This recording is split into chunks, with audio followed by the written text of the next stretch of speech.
call Joel to the stand. Did you see Mr. Nelson using any unnecessarily or substantial amounts of fertilizers and or pesticides? Yes, I did.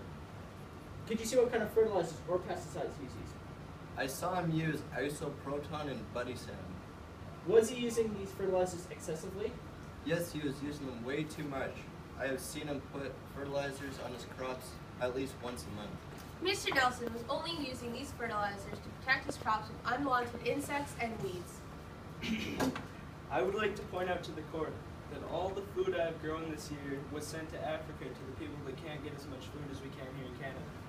Isoproton is scientifically proven to cause cancer.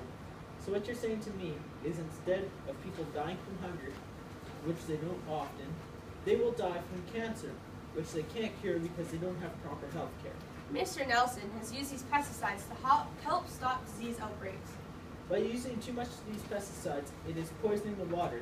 Not only does it do this to his livestock, which they drink from, but he also uses water to water his crops, which harms the crops even more. What I've seen, Mr. Nelson's livestock keeps growing smaller and smaller.